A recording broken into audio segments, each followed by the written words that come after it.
ఏలూరు జిల్లా పోలవరం అసెంబ్లీ వైకాపా అభ్యర్థి ఎమ్మెల్యే తెల్లం బాలరాజు సతీమణి తెల్లం రాజ్యలక్ష్మికి ఎన్నికల ప్రచారంలో చేదు అనుభవం ఎదురైంది. కొయ్యలగూడెం మండలంలో ఎన్నికల ప్రచార నిమిత్తం ప్రజాప్రతినిధులు వైకాపా నాయకులతో కలిసి పుట్టలగూడెం చేరుకున్న ఆమెను గ్రామస్తులు అడ్డుకున్నారు. ఎన్నికల సమయంలో గ్రామానికి ఇచ్చిన హామీల అమలుపై ప్రశ్నిస్తూ ఎర్రంపేట డివిజన్ 2 ఎంపీటీసీ సభ్యుడు ఎంపీపీ గంజిమాల రామారావు మండల పరిషత్ ఎన్నికల సందర్భంలో గ్రామానికి నిర్మిస్తామన్న మినరల్ వాటర్ ప్లాంట్ ఏమైందని నిలదీశారు. దీనిపై స్పష్టత ఇచ్చే వరకు గ్రామంలో ప్రచారం చేయనిచ్చేది లేదని తేల్చి చెప్పారు. ఎన్నికల సమయంలో ఇచ్చిన హామీపై స్వయంగా ఎంపీపీ వివరణ ఇవ్వాలని స్థానికులు డిమాండ్ చేశారు. అనంతరం అక్కడికి చేరుకున్న ఎంపీపీ రామారావు స్థానికులతో మాట్లాడి వారికి నచ్చజెప్పారు. నా సొంత నిధులతో నేను కూలింగ్ వాటర్ ప్లాంట్ పెడతాను, మీకు ప్రతిది మీ ఎంపీటీసీ ఉంటాను, ఇక్కడ ప్రతి ఒక్కటి ఇక్కడ నుంచి చేస్తాను, మనకు వచ్చిన రూపాయలు ప్రతి ఒక్కటి కొంటూడానికి మొదలెట్టి చేస్తాను అన్నాడు ఆయన.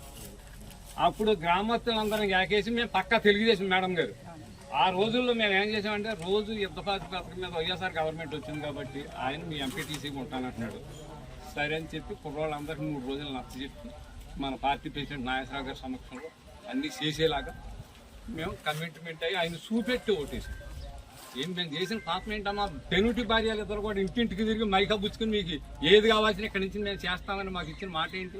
ఇలా ఆయన చేసేదండి అన్న ఒక మాట, తెలుగుదేశం పార్టీ వాళ్ళతో వైఎస్ఆర్ దగ్గర డబ్బు తీసి కుంటలు కూడా తెలుగుదేశం వైఎస్ఆర్ చేసింది వాళ్ళతో పడ్డాం. రెండోది ఇప్పుడు మీళ్ళతోటి ఏంటి, ఇక్కడ మా ఊరు చేస్తారు వాళ్ళతో, మన వాళ్ళకి వైఎస్ఆర్ వాళ్ళని మన వాళ్ళు బాగానే కాకబట్టారు కానీ ఎక్కడో చేస్తారు వాళ్ళతోటి. ఎన్ని నిందులు మాత్రం అనుకుంటున్నారు ఈ మాట కోసం? ఎన్ని నిందులు పడుతున్నామండి? ఏంటి నేను నిందులు పడవలసిన అవసరం ఏంటి మాకు?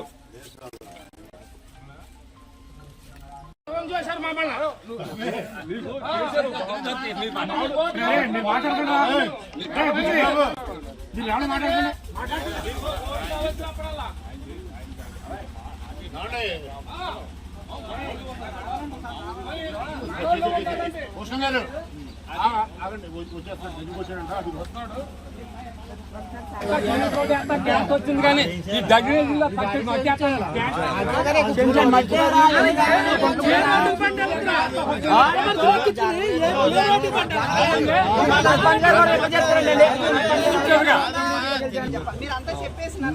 మాకు మీ నుంచి ఎటువంటి ఇబ్బంది లేదమ్మా. ఆయన చెప్పాలి కూడా ఇక్కడ ఎంపీపీ గారు రావాలి, ఇక్కడికి ఎంపీపీ గారు రావాలి. మీరు ఏమనుకోకండి, లేదు లేదు మీరు ఏమనుకోకండి. ఆయన లాంగ్ కూర్చుందాం, నన్ను లాంగ్ కూర్చుందాం. నీ మాట వింటాను తల్లి, నీ మాట వింటాను కాదని నేను అన్నా. రాబోయే రోజుల్లో చేయవలసింది మనమే, అర్థమైంది కాబట్టి మీకు అర్థమవుతుంది కదా. ఇప్పుడు ఎవరు స్థానిక సంస్థలు కొన్ని తీరకపోయినా ఎమ్మెల్యే గారు చేయించాలి కదా. కాబట్టి మీరు విషయం చెప్తున్నారు. తల్లి ఒక్క మాట ఆయన మీద మీరు మీదంతా మీరు ఆయన అడుగుతారు. నేననేది ఏంటంటే అది ఇప్పటివరకు మనకి డిలే అయింది కాబట్టి మీ సమక్షంలో ఒకసారి ఆయన నిల్చుంది.